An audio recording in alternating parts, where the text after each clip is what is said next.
Gente, na ocasião, estou recebendo aqui a Rosana Bueno, ela é psicóloga do CREAS, e também a Márcia Souza, que é conselheira tutelar. E ontem, né, além do Dia dos Namorados, ontem também, né, foi o dia do combate contra o trabalho infantil. E é justamente sobre esse tema, sobre esse assunto que nós vamos abordar hoje. Recebo aqui a Rosana, que não é a primeira vez que ela vem no Partilhar, já esteve aqui outras vezes, já é de casa, né, Rosana? Bom dia, seja bem-vinda mais uma vez. Bom dia a todo mundo em casa. Realmente, né, a gente está pegamos o caminho, agora a gente já sabe onde que é. Já sabe onde que é. Né? E a gente teve a última vez falando sobre a exploração infantil, né, violência sexual, exploração infantil e de adolescentes. E hoje a gente vem também trazer um tema que não é muito agradável de falar, é um tema polêmico, né, em relação ao trabalho infantil, mas as duas coisas não são tão diferentes assim. Então a gente precisa trabalhar, precisa conscientizar as pessoas, precisa entender um pouco mais sobre esse tema para poder proteger nossas crianças, nossos adolescentes, poder garantir que eles tenham um desenvolvimento saudável dentro daquilo que eles precisam.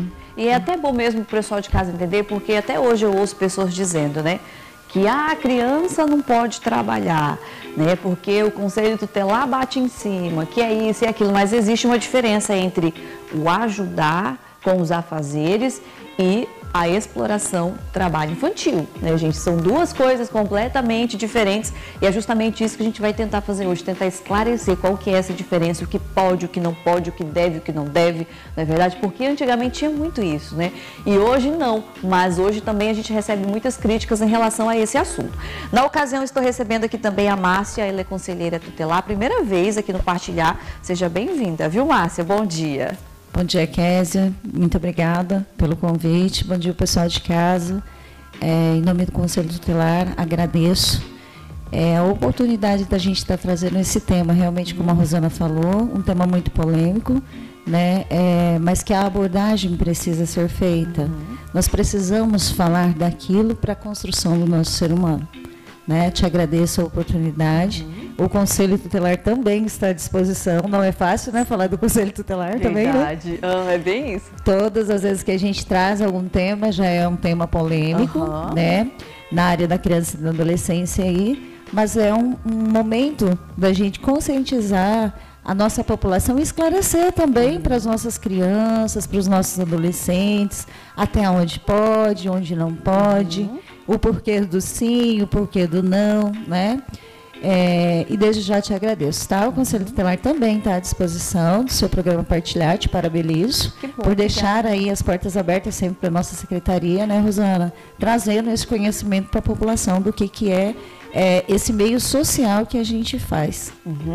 O trabalho infantil, ele pode ser considerado até que idade, Márcia? Vamos supor, criança não pode trabalhar até os 15 anos, por exemplo. Depois dos 15 está liberado para trabalhar. Existe essa classificação de idade? Existe sim, Késia. A não obrigatoriedade é até os 13 anos. Até 13 anos, criança e adolescente não trabalha. A partir dos 12 anos já é considerado adolescente, né? Mas a lei diz que até 13 anos é proibido. Né? Depois de 13 anos, vem de 14 aos 16, vem os nossos menores aprendizes, que se chama meia-idade trabalhista, né? Verdade. Então aí vem, mas vem com alguns critérios também.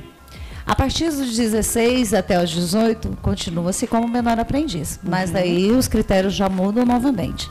Até porque o menor aprendiz vem até 21 anos. Né? Então, assim, nós temos algumas regras dentro das leis que dá essa proibição. A partir dos 14 anos, entra-se um menor aprendiz com o critério de que ele precisa estar estudando, né? Eles não podem deixar de estudar. Precisa estar estudando e trabalhando como menor aprendiz. Mas desde que onde ele esteja trabalhando não ofereça nenhum tipo de risco, nem psíquico e nem físico para esse adolescente.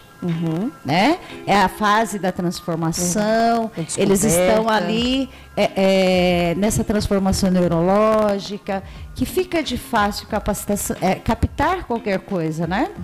Então, assim, quando as pessoas dizem, mas na minha época eu poderia trabalhar, eu trabalhei desde cedo, a gente tem uma política de melhor estar trabalhando do que estar usando droga, melhor estar trabalhando do que estar no mundo do crime. Mas a facilidade hoje de um adolescente, um pré-adolescente, estar voltado para isso, quando ele está trabalhando no trabalho informal, é muito grande. Então, assim, essa política de prevenção, essa política de cuidar dessa parte de não estar trabalhando, não estar exposto ao trabalho, porque o trabalho infantil, ele configura um trabalho exposto. Né? Aqui em Vilhena, a gente tem poucos casos, mas nos grandes centros a gente vê, né?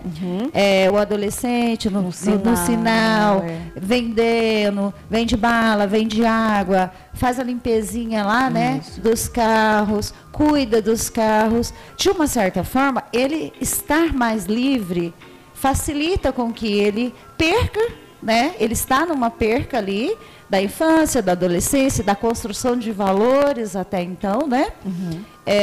E fica mais fácil dele estar envolvido com mais coisas. Mais vulnerável. Então, na verdade, essa abordagem e a lei que veio, né, para ficar aí em questão do trabalho infantil, é uma lei de proteção.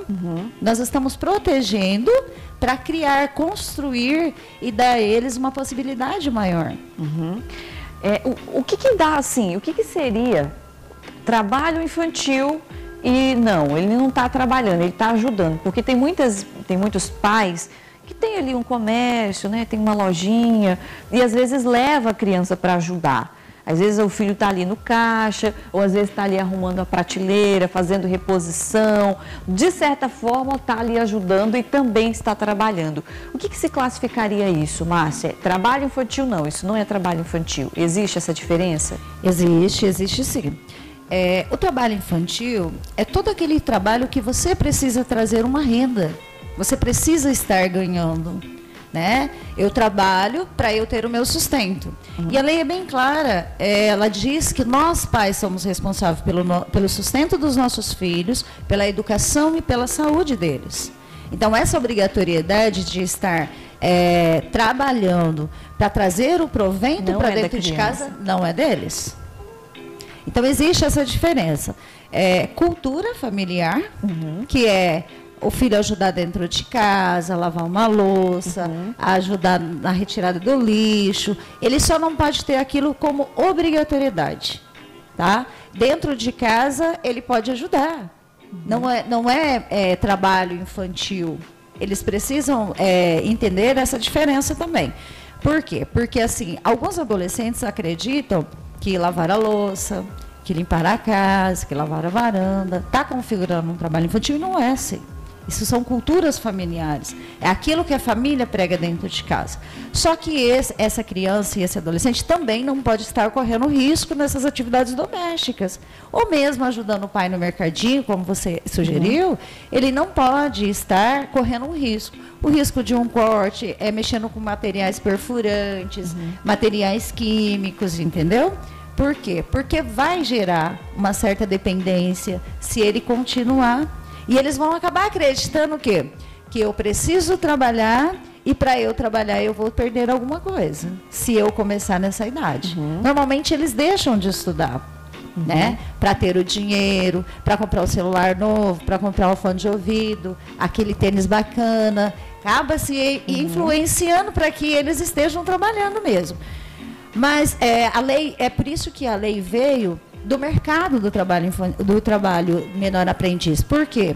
Porque se ele estiver no ciclo do menor aprendiz, ele vai estar estudando.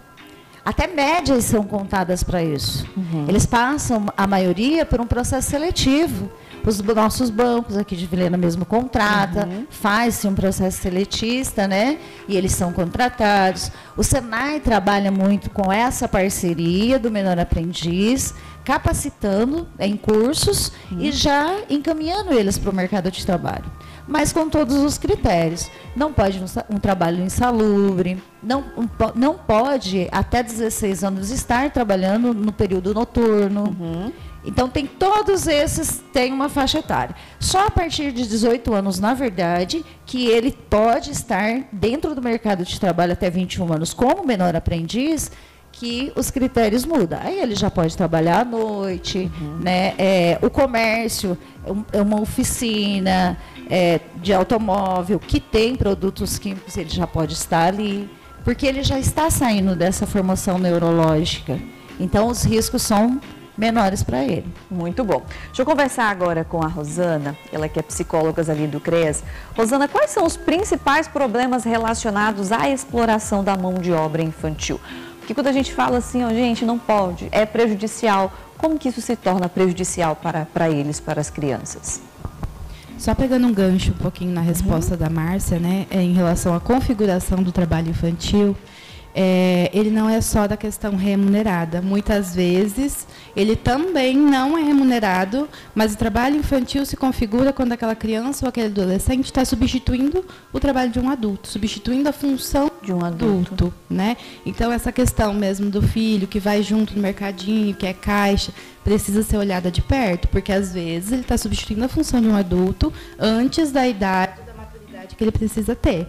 Então, a gente precisa também se atentar a isso, porque se configuram muitas vezes, por exemplo, o trabalho doméstico, né? Aquela menina de 9 anos que a mãe vai trabalhar e ela tem a obrigação todos os dias. A casa tem que estar limpa, o almoço tem que estar pronto quando a mãe chegar, tem que estar tudo organizado, a roupa tem que estar lavada. Então, são funções, muitas vezes, que um adulto, que uma diarista, que a própria mãe faria. Então, o que a gente precisa tomar cuidado é: uma casa não se arruma sozinha, a comida não fica pronta sozinha, e a criança e o adolescente crescer com essa noção de colaboração, de que todos ali dentro de casa precisam, sim, estar atentos, né? Bagunçou, sujou, limpou, coisas que, dentro de um funcionamento da casa, precisam acontecer, isso é saudável, né?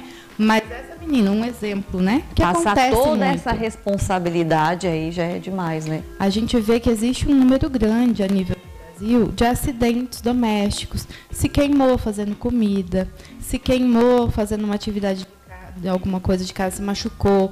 Tem crianças que são expostas a situações muito sérias, né? De uma criança ficar cuidando de outro bebê, por exemplo, né? E se acontece alguma coisa com esse bebê, como a gente vai responsabilizar uma criança de 9 que ficou cuidando de um bebê de 1 ano e meio? Então, são situações que extrapolam a função de uma criança, que precisa ter tempo de brincar, tempo de estudar, tempo de fazer as atividades dela. A infância tem que ser vivida, porque eu penso assim que é retirada isso dela. A criança, ela assume responsabilidades, grandes responsabilidades muito cedo. E aquela infância que é a única fase, você se vive uma vez na vida, ela é retirada de você. Sim, e dentro da nossa cultura isso ainda é muito presente. Essa fala, né, de que o irmão mais velho cuida do mais novo, que precisa fazer as coisas em casa. Precisa ter esse senso, sim, de que a casa é de todo mundo que mora ali vai colaborar de alguma forma, de acordo com a idade, de acordo com o estado mental, físico, psíquico, com a formação dessa criança.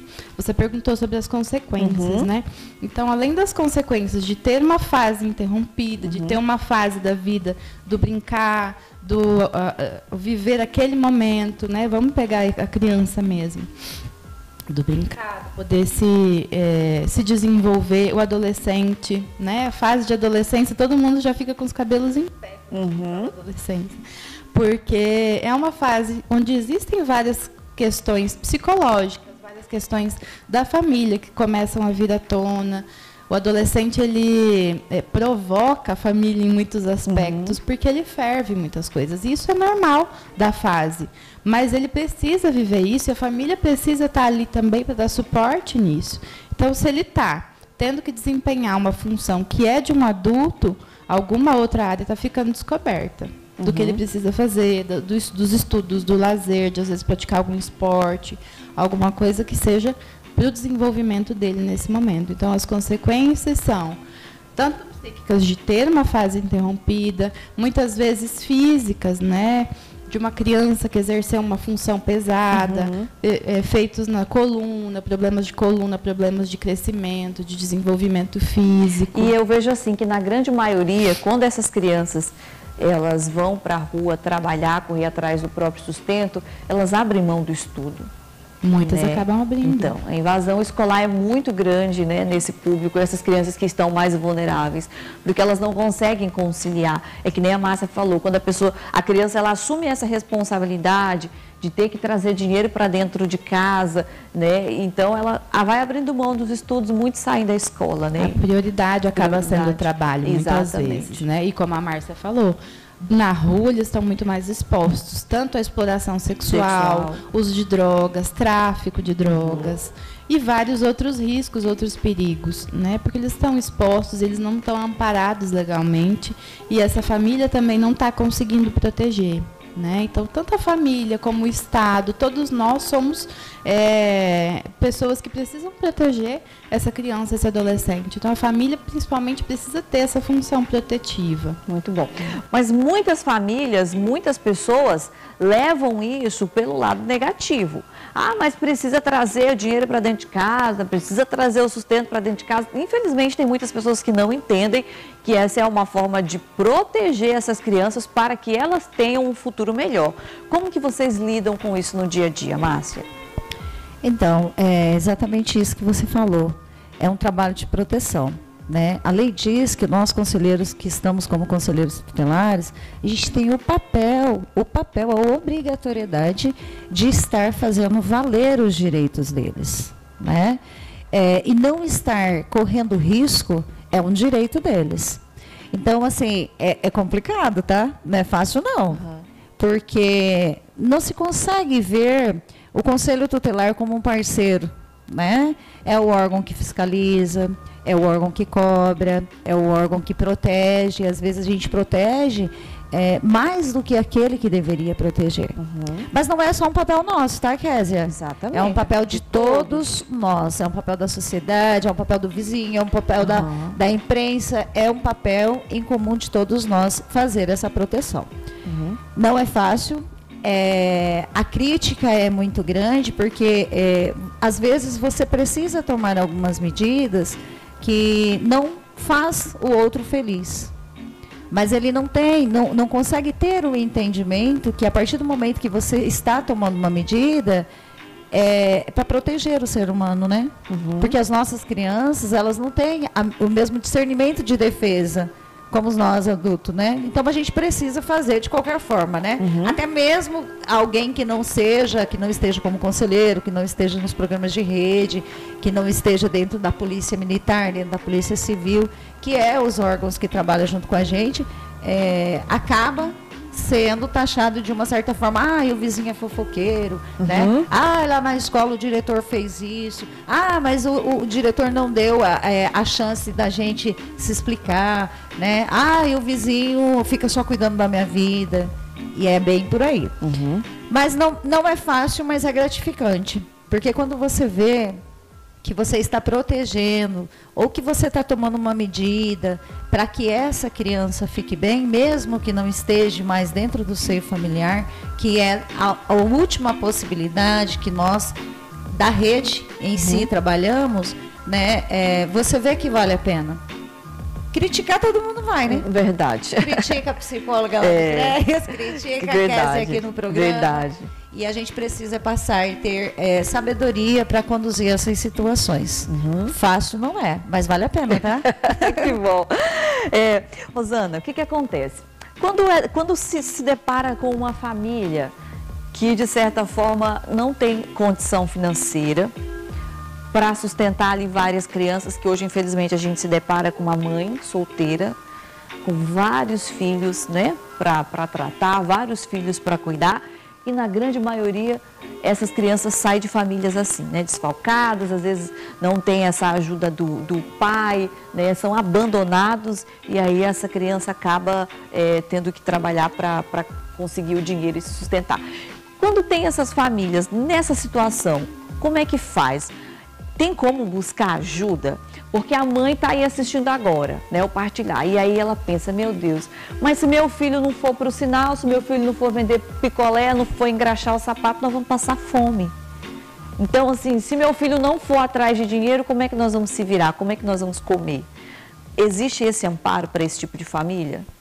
Sim, a gente tem políticas públicas que visam auxiliar essa família para conseguir caminhar sozinha, né? Então, a gente tem os programas de transferência de renda, quando a mãe se encaixa, quando a família se encaixa nisso. As crianças precisam estar na escola, precisam estar matriculadas. E o próprio CRAS, né, tem parcerias que oferecem cursos profissionalizantes para essa família, né? Se às vezes já tem algum filho que está dentro da idade, ou a própria mãe. Então, são formas de ir lidando com a situação de vulnerabilidade dessa família. Então, dentro do serviço, a gente tem o CRAS, que pode oferecer algumas coisas, o CREAS, quando for necessário, quando envolver um risco maior, uma situação de violação de direitos. Mas existe toda uma política que essa mãe pode ter um auxílio, né? A gente não gosta do termo ajuda, porque a ideia é fazer com que essa família consiga caminhar sozinha, né? Mas existe uma política pública para auxiliar nos casos de vulnerabilidade. Então, ela pode procurar, pode buscar, né? Não precisa necessariamente ser uma situação extrema de uma denúncia quando, né, tiver uma situação maior. Mas se é uma situação de vulnerabilidade, ela pode buscar esses mecanismos para ser orientada também. Às vezes é uma questão de orientação, uma questão de visualizar algumas coisas que estão facilitando essa vulnerabilidade na vida dessa família. Então, a gente entra como esses auxiliares nesse sentido, né? Então, tem as políticas públicas e tem essas outras formas de poder lidar e administrar situações de vulnerabilidade. Muito bem. Gente, já para finalizarmos aqui o assunto de hoje, o vizinho, a vizinha, a pessoa que vê, que está ali acompanhando, pode denunciar e deve, né, Rosana? Como é que isso funciona? Às vezes você acaba encontrando ali uma criança, sempre passa pelo mesmo caminho, está sempre lá naquele sinal, pedindo, né? E você vê ali que está nessa situação, está vulnerável, né? Correndo sérios riscos. Às vezes o vizinho também observa algumas coisas assim que acaba incomodando. Como é que faz para denunciar? Como é que faz para poder chamar o conselho tutelar ou alguém para poder verificar a situação? Sim, então a gente tem o Disque 100, né, que é o número dos direitos humanos, que ele serve para várias denúncias, né, em relação à violação de direito. A gente falou dele também no dia 18 de maio, né, e os próprios conselhos tutelares, né, que são os órgãos que verificam muitas vezes e que nos encaminham quando eles identificam uma situação necessária. Vou passar o telefone, né, do conselho, que é importante que as pessoas tenham essa noção mesmo de que é necessário fazer a denúncia, não é para o mal dessa família, não é para o mal, né? Então, essa criança não vai mais poder trabalhar, então e a renda da família? É justamente o contrário, a gente poder oferecer outras possibilidades para essa criança, poder garantir para essa criança, para esse adolescente, um futuro melhor. Porque se ele está trabalhando na rua agora, com 12, com 13, que futuro ele vai ter lá na frente? Né? Então, para a gente conseguir auxiliar essa família dentro do que for possível, para ver outras possibilidades, para ter essa garantia dos direitos dele. Né? Quer passar, Márcio, o telefone? Sim. Isso, Márcio. E aproveitar também e explicar como é que funciona, né? Depois que vocês recebem a denúncia. Vocês vão no local, vão averiguar, ver o que está acontecendo. É isso, né? É exatamente isso.